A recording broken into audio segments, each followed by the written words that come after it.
Bonjour à tous, merci de nous rejoindre pour la revue d'effectifs du quintet de ce samedi à Vincennes, dernier quintet du meeting d'hiver, le prix Montsoreau. Ils seront 14 chevaux d'âge à parcourir les 2700 mètres de la grande piste avec une épreuve européenne. On aperçoit le tableau, l'As Allegra, ça paraît assez compliqué sur ce qu'on l'a eu faire dernièrement. Gamin Jabba, le numéro 2, est ferré. Jean-Michel Bazir a annoncé la couleur emoji rouge.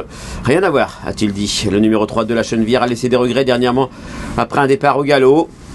Surprise possible pour une petite 5e place. Krakatou, le numéro 4, il faut le racheter. Il s'est montré fautif dernièrement, mais auparavant, toutes ses tentatives étaient bonnes. Galileo Bello, le numéro 5, elle a déjà réalisé de belles performances dans ce genre d'épreuve. C'est vrai que ses dernières tentatives ne sont pas des plus encourageantes. Est-ce qu'il n'est pas mieux au printemps? Il fait encore froid, mais jugé sur ce qu'il a fait de mieux, il faut le retenir. En fin de combinaison, Epson Darian, le numéro 6, on va en reparler. Expresso Good, le numéro 7, n'a pas démérité dernièrement dans l'épreuve de référence, mais il n'était que 7e. Donc ça paraît assez compliqué. Il peut être 5e à l'issue d'un parcours favorable. Espoir du Noyer, le numéro 8, on va en reparler. On va également reparler du numéro 9, Gold River, du 10, Cyrano de B. Éolien de Chenu, le numéro 11, fait partie lui aussi des priorités. C'est très compliqué pour le numéro 12, Down Jones MG, qui est beaucoup plus confirmé autre montée. Félix Dubourg, le numéro 13, n'a qu'une course de rentrée dans les jambes après avoir été arrêté. Et Fashion Touch, le numéro 14, doit être racheté. Ça s'est mal passé en dernier lieu, mais ses performances auparavant étaient bonnes, notamment dans des lots réservés aux femelles.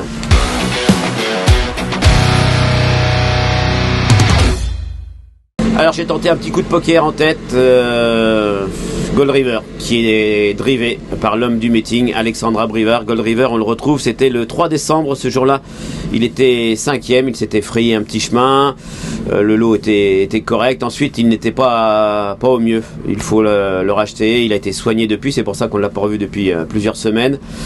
Alexandre Abrivard disait qu'il était très bien au travail. Alors jugé sur la vraie valeur de Gold River, il a tout à fait les moyens de remporter ce quintet. Il n'a pas eu de combat difficile cet hiver, contrairement à certains de ses rivaux. Il arrive très frais et c'est un atout non négligeable à cette période, justement début mars. Moi j'y crois. En deuxième position, j'ai retenu le numéro 10, Cyrano de B. Alors Cyrano de B, on le retrouve, lui c'était le 16 février, il n'y a pas très longtemps. Ce jour-là, il était 4e, vous allez voir, de Gaspard de Brion, Oracle Tile. Autant dire que le lot était nettement supérieur que celui-ci et il fournissait une fin de course correcte. Il avait connu un petit passage à vide, il n'était pas au mieux avant cette bonne tentative, cette bonne 4e place. Là, il a remontré le bout de son nez. Franck Ouvry disait qu'il aime bien occuper rapidement une bonne place et Franck Ouvry sait démarrer Cyrano de B. Il va tout de suite se retrouver, pourquoi pas, dans le trio de tête et jouer un tout premier rôle. Il peut même remporter cette épreuve, à juger sur cette performance. Il n'y a pas Gaspard de Brion ni Oracle Tile au départ de ce quintet, ce qui lui confère une première chance. Première chance également pour Epson Darian, ils sont plusieurs à pouvoir s'imposer. Epson Darian, c'est le numéro 6. Alors lui, on le retrouve, c'était le 2 février. Il était 4e d'une épreuve remportée par Fepson devant Gitano. Ce jour-là, Fepson avait déroulé grand train et Emeraude de B, qui était 3e, n'avait pas réussi justement à refaire son handicap de 25 mètres. Et le chrono était très bon, 11,8 pour Fepson, 12,5 pour Epson Darian. Autant dire que là, s'il répète un tel chrono, c'était 12,5 sur les 2850 mètres de la grande piste, ça fait un 12 sur les 2007. Ça en fait quasiment le plus rapide. Donc on le retient, il s'entend très bien avec Eric Raffin, toutes ses performances avant étaient bonnes. Il y a eu une fausse note en dernier lieu, il se rapprochait bien dans la montée quand il a galopé. On efface et on rachète les yeux fermés.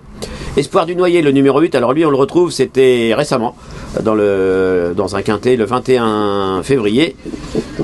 Il avait patienté non loin, on voit Damien Beaune et Audrey, sa femme, en train de trotter, et lui aussi ce jour-là découvrait des conditions de course favorables puisqu'il était à la limite du recul et il n'avait été devancé que par Go On Boy et Goéland de Fort qui lui rendaient la distance, mais la performance était très bonne. Là encore un bon chrono.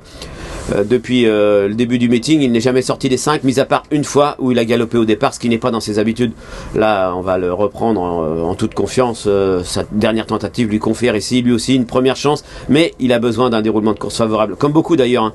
Ici, à part peut-être Gold River qui peut aller devant, Epson Darian aussi, pourquoi pas, mais il y a beaucoup de planqueurs à cet âge-là, de pisteurs comme on dit. Et je terminerai ces choix prioritaires, ces 5 choix prioritaires avec Éolien Chenu, le numéro 11. Alors, on le retrouve en début de meeting. Il avait réussi à se faufiler gentiment. Il était venu régler le sprint et il devançait justement Febson et Espoir du Noyer. Ensuite, il a pris des 5e places. Il était 5e il n'y a pas très longtemps de la bonne course de Febson, Gitano, Émeraude de Baie.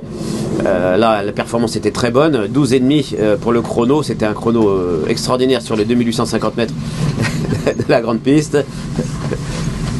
Damien vous fait coucou.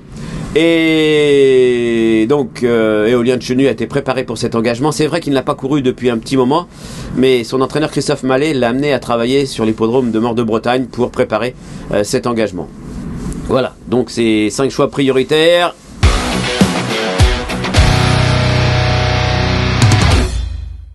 Le moment de la sélection que vous attendez tous. Le 9, le 10, le 6, le 8, le 11. On rajoute le 14, Fashion Touch, le 4 et le 5. 9, 10, 6, 8, 11, 14, 4 et 5. Un petit cheval du jour. Alors, il n'y a rien de très original, mais j'ai l'impression que c'est une magnifique journée qui va sourire aux favoris. On va avoir le prix des Senteurs avec Anna Démol, Idéal du Chêne. Et moi, je suis allé dans le prix du plateau de Gravel, la 6e. Je fais confiance à Émeraude de Baie, le numéro 12. Elle mériterait de remporter une telle épreuve. Alors, c'est vrai qu'il y a quelques clients, notamment Beads. Elle s'élance en seconde ligne, mais c'est une jument qui aime patienter et qui sait finir ses courses. Donc, il va y avoir une petite cote sympa, faut pas rêver non plus, 5-6. Et Émeraude de Baie peut terminer ce meeting en beauté. Voilà, merci à tous de nous avoir suivis. À très bientôt pour un nouveau numéro de 100% Quintet. C'était le dernier 100% Quintet spécial meeting, mais on va revenir très très vite. Merci à vous d'avoir suivi cette vidéo. Alors pour vous abonner à notre chaîne YouTube, c'est ici. Et pour suivre encore plus de vidéos Paris Turf, c'est de ce côté.